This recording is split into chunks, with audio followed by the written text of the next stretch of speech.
Peoples party کی ترجمان شازیہ مری نے یونان میں تارکین وطن کی کشتی ڈوبنے کے واقعے پر دکھ اور افسوس کا اظہار کیا ہے۔ شازیہ مری نے وزارت خارجہ سے متاثرہ پاکستانیوں کی نشاندہی اور مدد کی نگرانی کے لیے خصوصی سیل قائم کرنے کا مطالبہ کیا۔ شازیہ مری نے کہا انسانی اسمگلنگ میں ملوث افراد اور ان کے سہولت کاروں کو قانونی شکنجے میں لایا جائے۔ انہوں نے انسانی اسمگلنگ کا شکار علاقوں میں وقف یونٹس قائم کر کے ٹیکنالوجی کا استعمال کرنے پر بھی زور دیا۔ پیپلز پارٹی کی ترجمان شازیہ مری نے یونان میں تارکین وطن کی کشتی ڈوبنے کے واقعے پر دکھ اور افسوس کا اظہار کیا ہے۔ شازیہ مری نے وزارت خارجہ سے متاثرہ پاکستانیوں کی نشاندہی اور مدد کی نگرانی کے لیے خصوصی سیل قائم کرنے کا مطالبہ کیا۔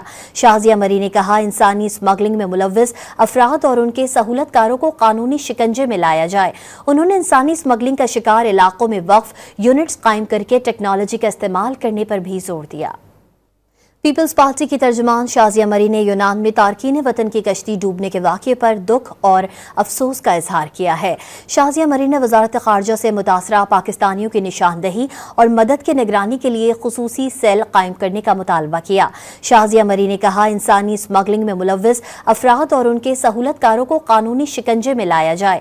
انہوں نے انسانی اسمگلنگ کا شکار علاقوں میں وقف یونٹس قائم کر کے ٹیکنالوجی کا استعمال کرنے پر بھی زور دیا۔